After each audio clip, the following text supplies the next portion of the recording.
Assalamualaikum warahmatullahi wabarakatuh. Saya Devi Puspitaningsih, pemateri pertama dari kelompok 10 akan menjelaskan pemikiran tentang salah satu tokoh dalam bidang tafsir, yaitu Fakhruddin Abdul Qodir. Sebelumnya, saya akan memperkenalkan anggota dari kelompok saya yang terdiri dari Dimas Nuraihan dengan NIM 192 111 211, kemudian saya sendiri Devi Puspitaningsih dengan NIM 192 111 212. Selanjutnya ada Agni Hasanah dengan NIM 192 111 213. Dalam tugas kali ini, kami menggunakan referensi buku Qiraah Mubadalah karya dari Fakhruddin Abdul Qodir itu sendiri. Sebelumnya, saya akan mengulas sedikit biografi tentang beliau. Fakhruddin Abdul Qodir merupakan salah satu tokoh muda yang mengembangkan pemikiran dalam bidang pemberdayaan perempuan dan kesetaraan dalam Islam. Beliau dilahirkan pada 31 Desember 1971 di Cirebon. Ia menempuh pendidikan pertamanya di salah satu SD negeri dan lulus pada tahun 1983.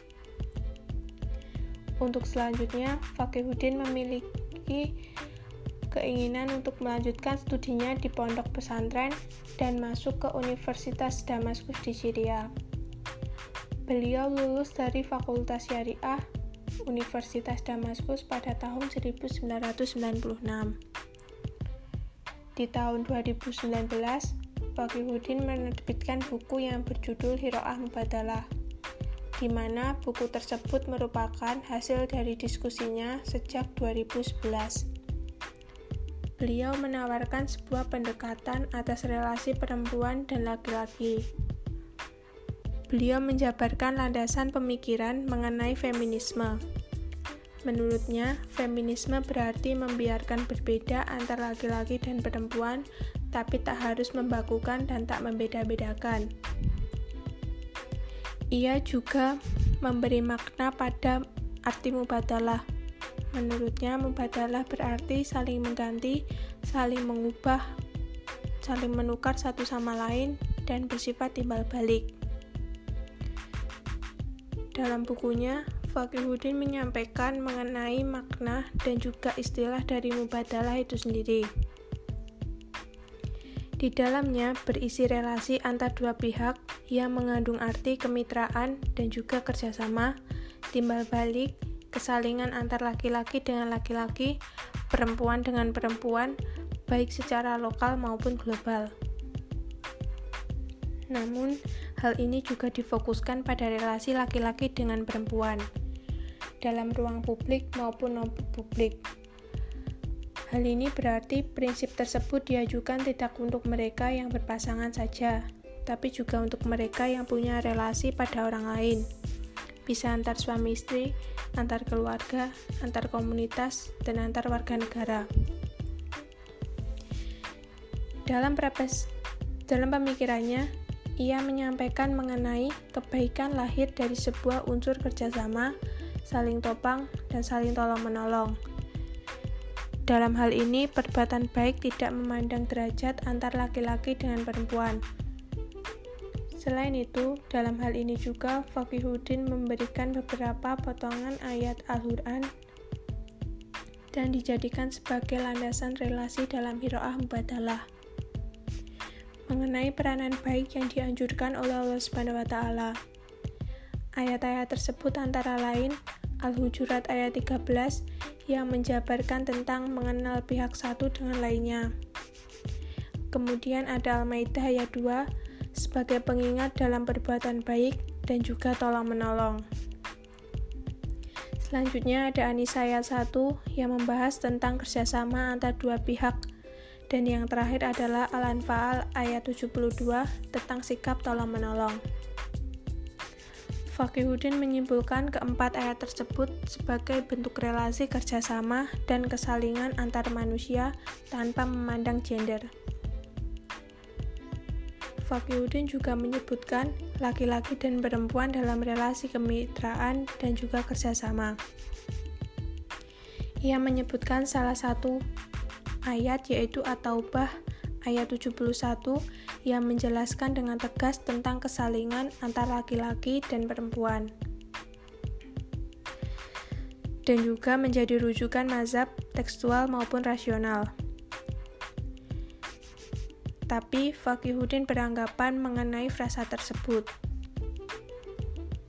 Hal ini dikarenakan banyak sekali orang yang menangkap kata kesalingan secara umum, bukan dalam artian tubuh umat Islam dan bentuk tolong-menolong dan juga menopang. Ia juga menyebutkan Al-Imran ayat 195 yang menjelaskan mengenai kesederajatan antara laki-laki dan perempuan. Dalam ayat ini terdapat pernyataan tentang kesetaraan derajat laki-laki dan perempuan. Beliau juga memetik 3 ayat lainnya untuk dijadikan landasan dalam hal ini, seperti An-Nisa ayat 19, Al-Baqarah ayat 187, Ar-Rum ayat 31. Ketiganya mengandung makna perspektif kesalingan antar laki-laki dan juga perempuan. Perspektif masyarakat mengenai hal tersebut ditarik dalam bentuk cara pandang. Di era seperti ini, derajat laki-laki dianggap lebih tinggi dan melahirkan mindset laki-laki lebih banyak memiliki pengalaman dalam memaknai agama. Faktor sosial di kalangan masyarakat misalnya. Dalam bukunya, Fakihuddin menyampaikan tentang tafsir keagamaan yang condong dan banyak disuarakan dengan cara pandang laki-laki. Dalam hal ini, background perempuan dianggap sebatas pelengkap semata. Dalam konteks dan konsep mubadalah, Fakihuddin menciptakan pertanyaan seperti, apakah Islam hadir untuk memanusiakan laki-laki dan perempuan? Apakah teksnya datang menyapa laki-laki dan perempuan? Apakah ajaran Islam bermanfaat bagi laki-laki dan perempuan? Apakah surga yang menyediakan kenikmatan dan kepuasan paripurna bagi perempuan sebagaimana sudah menjanjikannya pada laki-laki? Fakihuddin menjawab iya atas semua pertanyaan tersebut. Dilihat dari aspek normatif, Islam datang untuk pertanyaan tersebut. Dalam salah satu pernyataan beliau mengenai salah satu isu dari apresiasi minim tentang tafsir agama bagi perempuan yang bertanggung jawab dan menjadi kepala keluarga.